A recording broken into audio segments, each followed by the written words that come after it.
ಹಾಗೆ ಸಾಹಸ ಮಾಡುವ ಸೊಸೆಯನ್ನು ಹೊಗಳುತ್ತಾ ಎಲ್ಲರೂ ಅಲ್ಲಿಂದ ಮನೆಗೆ ಹೊರಟು ಹೋದರು. ಇನ್ನು ಮಾರನೇ ದಿನ ಬೆಳಿಗ್ಗೆಯೇ ಪದ್ಮಜ ಸುಮತಿಯನ್ನು ಕರೆದು, ಅಮ್ಮ ಸುಮತಿ, ಈ ದಿನದಿಂದ ನೀನು ನಿನಗಿಷ್ಟ ಬಂದಂತೆ ಮಾಡ್ಕೊ. ಯಾರು ಏನ್ ಅಂದ್ಕೊಂಡ್ರು ನಮ್ಗೇನೂ ಇಲ್ಲ. ನಾನು ಕೂಡ ನಿನಗ್ ಬೇಡ ಅನ್ನಲ್ಲ.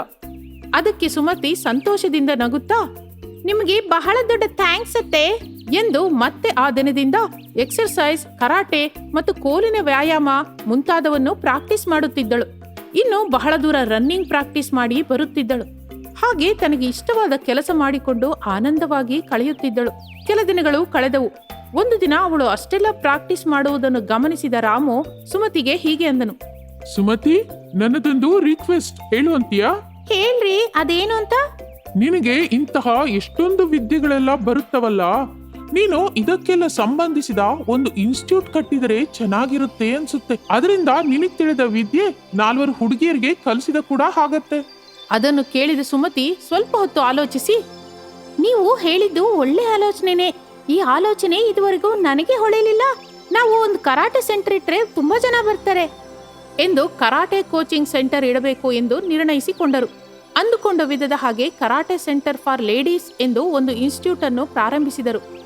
ಹಾಗೆ ಸುಮತಿಯ ಹತ್ತಿರ ಕರಾಟೆ, ಕಲಾರಿಪಯಟ್ಟು ಮುಂತಾದ ಸಾಹಸ ಕಲಿತುಕೊಳ್ಳಲಿಕ್ಕೆ ಕೆಲವು ಜನ ಹುಡುಗಿಯರು ಬರುತ್ತಿದ್ದರು. ಅದರಿಂದ ಬಹಳ ಹಣ ಕೂಡ ಬರುತ್ತಿತ್ತು. ಒಂದು ದಿನ ಸುಮತಿ ರಾಮುವಿನ ಹತ್ತಿರ, ಆ ದಿನ ನಿಮಗೆ ಬಹಳ ಒಳ್ಳೆ ಆಲೋಚನೆ ಬಂದಿದ್ದು ಒಳ್ಳೇದಾಯ್ತು. ಇಲ್ಲಾಂದ್ರೆ ಇಷ್ಟು ಜನಕ್ಕೆ ಗೊತ್ತಿರ್ತಿರ್ಲಿಲ್ಲ. ಈ ಕ್ರೆಡಿಟ್ ಎಲ್ಲ ನಿಮ್ದೇ. ಇದರಲ್ಲಿ ನಂದೇನಿದೆ? ಎಲ್ಲ ನಿನ್ನ ಸ್ವಂತ ಕೃಷಿ ದೃಢತೆಯಿಂದಲೇ ಆಗಿದ್ದು. ಹಾಗೆ ಕೆಲ ದಿನಗಳು ಕಳೆದವು. ಒಂದು ದಿನ ಬೆಳಿಗ್ಗೆ ಎದ್ದು ಪ್ರಾಕ್ಟೀಸ್ ಮಾಡುತ್ತಿರುವಾಗ ಇಷ್ಟರಲ್ಲಿ ಹೊರಗಿನಿಂದ ಕಾಪಾಡಿ, ರಕ್ಷಿಸಿ ಎಂಬ ಕೂಗು ಕೇಳಿಸಿತು. ಅದು ಕೇಳಿದ ತಕ್ಷಣ ಸುಮತಿ ಹೊರಗೆ ಓಡಿ ಬಂದು ನೋಡಿದಳು. ಮನೆಯ ಪಕ್ಕದಲ್ಲಿದ್ದ ಒಂದು ಹೆಂಗಸು ಒಂದು ಬಾವಿಯ ಪಕ್ಕ ನಿಂತು ಅಳುತ್ತಿದ್ದಳು. ಸುಮತಿ ಆಕೆಯ ಹತ್ತಿರ ಹೋದಳು. ಹಿಂದೆ ರಾಮು ಕೂಡ ಹೋದನು. ಏನಾಯ್ತು ಆಂಟಿ, ಏನಕ್ಕಾಗ ಅರ್ಚಿದ್ರಿ? ನನ್ ಮಗಳು ಬಾವಿಗೆ ಹೋಗಿ ಹಿಂದಿನಿಂದ ಕಾಲು ಜಾರಿ ಬಾವಿಲ್ ಬಿದ್ದಿದ್ದಾಳೆ. ಈಗ ಏನ್ ಮಾಡೋದು ಅರ್ಥವಾಗ್ತಿಲ್ಲ.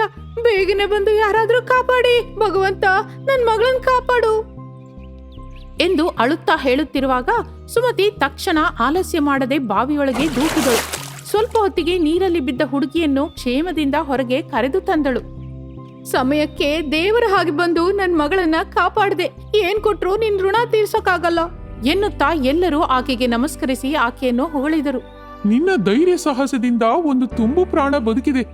ನಿನ್ನನ್ನು ಜೀವನವಿಡೀ ನೆನಪಿಸಿಕೊಳ್ತಾರೆ. ನಮ್ಮಿಂದ ಯಾರಾದ್ರೂ ಸಂತೋಷವಾಗಿದ್ರೆ ನಮಗ ಅದಕ್ಕಿಂತ ಇನ್ನೇನ್ ಬೇಕು ಹೇಳಿ ಎಂದುಕೊಳ್ಳುತ್ತಾ ಮನೆಗೆ ಹೊರಟು ಹೋದರು. ಹಾಗೆ ದಿನಗಳು ಕಳೆಯುತ್ತಿತ್ತು. ಒಬ್ಬ ಹುಡುಗ ಒಂದು ಬಿಲ್ಡಿಂಗ್ ಮೇಲೆ ನಿಂತು ಗಾಳಿಪಟ ಹಾರಿಸುತ್ತಿದ್ದನು. ಇಷ್ಟರಲ್ಲಿ ಗಾಳಿಪಟದ ದಾರ ಹರಿದು ಎದುರು ಇರುವ ಬಿಲ್ಡಿಂಗು ಮತ್ತು ಈ ಬಿಲ್ಡಿಂಗ್ ಮಧ್ಯದಲ್ಲಿರುವ ಪೈಪ್ ಮೇಲೆ ಬಿದ್ದಿತು. ಆ ಹುಡುಗ ಪೈಪ್ ಮೇಲೆ ನಡೆದುಕೊಳ್ಳುತ್ತಾ ಹೋಗಿ ಕಾಲು ಜಾರಿ ಆ ಪೈಪ್ ಹಿಡಿದುಕೊಂಡು ನೇತಾಡುತ್ತಾ ಇದ್ದನು. ಇವನನ್ನು ನೋಡಿದ ಜನರೆಲ್ಲ ಗಾಬರಿಯಿಂದ ಹುಡುಗನನ್ನು ಹೇಗೆ ರಕ್ಷಿಸಬೇಕು ಎಂದು ಕೆಳಗಿನಿಂದ ಮೇಲೆ ನೋಡುತ್ತಿದ್ದರು. ಯಾರಿಗೂ ಪೈಪ್ ಮೇಲೆ ನಡೆಯುವ ಧೈರ್ಯ ಇಲ್ಲ. ಅದನ್ನು ನೋಡಿದ ಪದ್ಮಜ ತನ್ನ ಸೊಸೆಯ ಧೈರ್ಯ ಸಾಹಸ ತಿಳಿದಿದ್ದರಿಂದ ತಕ್ಷಣ ಹೋಗಿ ಆ ವಿಷಯ ಸುಮತಿಗೆ ಹೇಳಿದಳು. ತಕ್ಷಣ ಸುಮತಿ ಅಲ್ಲಿಂದ ಹೋಗಿ, ಸುಮತಿಗೆ ಹಗ್ಗದ ಮೇಲೆ ನಡೆಯುವ ಅಭ್ಯಾಸ ಇದ್ದಿದ್ದರಿಂದ ಆ ಬಿಲ್ಡಿಂಗ್ ಮೇಲೆ ಹತ್ತಿ ಪೈಪ್ ಮೇಲೆ ಮೆಲ್ಲಗೆ ನಡೆಯುತ್ತಾ ಇದ್ದಳು. ಕೆಳಗಿನಿಂದ ಜನರು ಸುಮತಿಯ ಹಾಗೆ ಧೈರ್ಯವಾಗಿ ನಡೆಯುತ್ತಿರುವುದನ್ನ ಆಸಕ್ತಿಯಿಂದ ನೋಡುತ್ತಿದ್ದರು. ಇಷ್ಟರಲ್ಲಿ ಆ ವಿಷಯ ತಿಳಿದುಕೊಂಡು ಆ ಹುಡುಗನನ್ನು ಕಾಪಾಡಲಿಕ್ಕೆ ಪೊಲೀಸರು ಮತ್ತು ಕಲೆಕ್ಟರ್ ಅಲ್ಲಿಗೆ ಸೇರಿಕೊಂಡರು. ಆಕೆ ಪೈಪ್ ಮೇಲೆ ನಡೆಯುವುದನ್ನು ನೋಡುತ್ತಾ ನಿಂತು ಬಿಟ್ಟರು. ಇನ್ನು ಸುಮತಿ ನಿಧಾನವಾಗಿ ಹುಡುಗನನ್ನು ಕರೆದುಕೊಂಡು ಬಿಲ್ಡಿಂಗ್ ಮೇಲೆ ಬಂದಳು. ಅದನ್ನು ನೋಡಿದ ಎಲ್ಲರೂ ಸುಮತಿಗೆ ಚಪ್ಪಾಳೆ ತಟ್ಟಿದರು. ಇನ್ನು ಆ ಹುಡುಗನನ್ನು ಕರೆದುಕೊಂಡು ಕೆಳಗೆ ಬರುತ್ತಲೇ, ನಿಜವಾಗಿ ನಿನ್ನ ಧೈರ್ಯ ಸಾಹಸಗಳು ಅದ್ಭುತವಾಗಿದೆ. ಒಂದು ಹುಡುಗಿಯಾಗಿ ಇಂತಹ ಸಾಹಸ ಮಾಡಲಿಕ್ಕೆ ನಿಜವಾಗಿಯೂ ಎಷ್ಟೋ ಧೈರ್ಯವಿರಬೇಕು ಎಂದು ಅವಳ ಬಗ್ಗೆ ಎಲ್ಲರಿಗೂ ತಿಳಿಯುವ ಹಾಗೆ ಟಿವಿಯಲ್ಲಿ, ಪೇಪರ್ ಅಲ್ಲಿ ಬರುವ ಹಾಗೆ ಮಾಡಿ ಅವಳಿಗೆ ಒಂದು ದೊಡ್ಡ ಹೆಸರು ಬರುವ ಹಾಗೆ ಮಾಡಿದರು ಕಲೆಕ್ಟರ್. ಅವಳಿಗೆ ಬಹಳ ಸಂಸ್ಥೆಗಳಿಂದ ಬಹಳ ಬಹುಮಾನಗಳು ಕೂಡ ಬಂದಿತು. ಇನ್ನು ಸುಮತಿಗೆ ಒಳ್ಳೆಯ ಹೆಸರು ಬಂದಿದ್ದರಿಂದ ಎಲ್ಲರೂ ಸಂತೋಷದಿಂದಿದ್ದರು. ಸುಮತಿ ಬಹಳ ಧೈರ್ಯವಂತಳು. ಚಿಕ್ಕಂದಿನಿಂದ ಕಲಾರಿಪಯಟ್ಟು ಕಲಿತು ಯಾವಾಗಲೂ ಧೈರ್ಯದಿಂದ ಸಾಹಸ ಮಾಡುತ್ತಾ ಇರುತ್ತಿದ್ದಳು. ಚಿಕ್ಕಂದಿನಿಂದ ಅಡ್ವೆಂಚರ್ ಸಿನಿಮಾ ನೋಡುತ್ತಾ ಬೆಳೆದಿದ್ದಳು.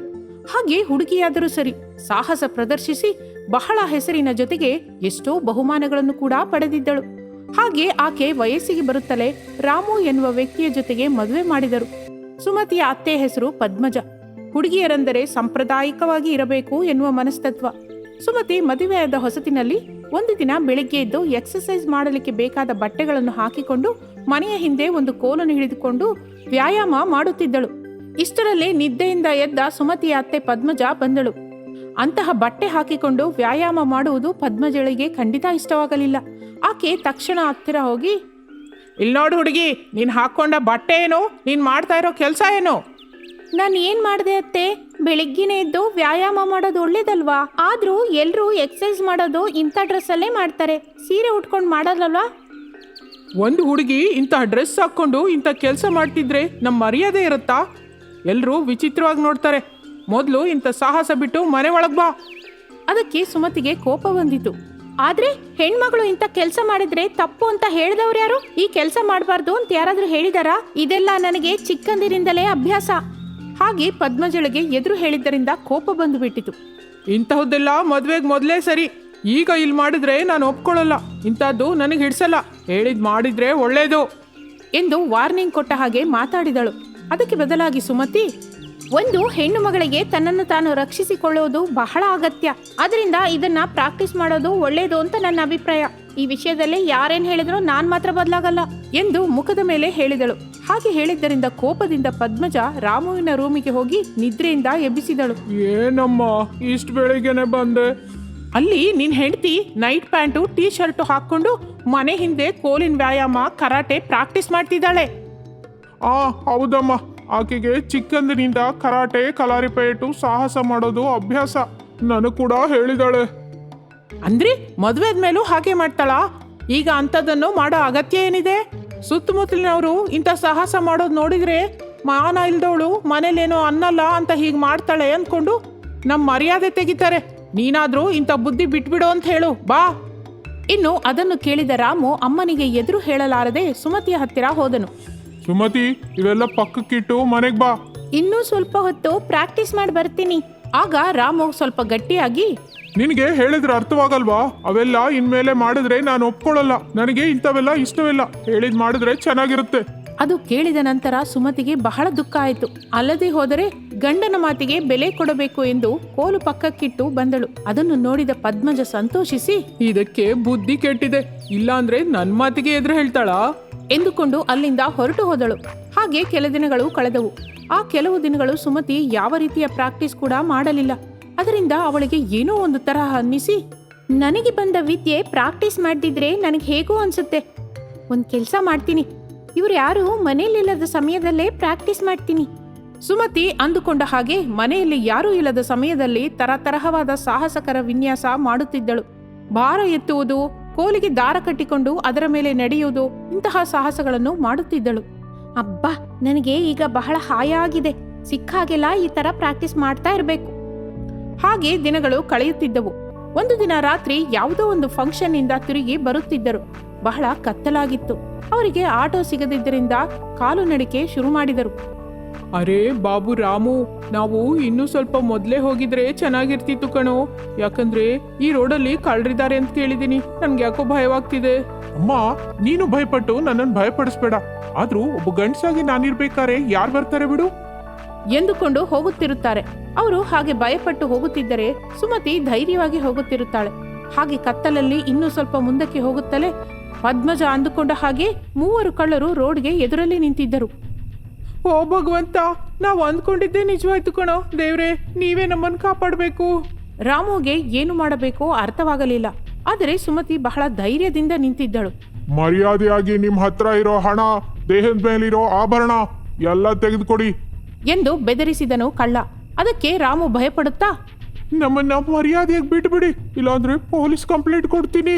ರೇಯ್, ಇವರು ಹೀಗ್ ಕೇಳಿದ್ರೆ ಕೊಡಲ್ಲ, 4 ಬಿಗಿದ್ರೆ ಅವರೇ ಕೊಡ್ತಾರೆ ಎಂದು 3 ಸುತ್ತಮುತ್ತಿದರು.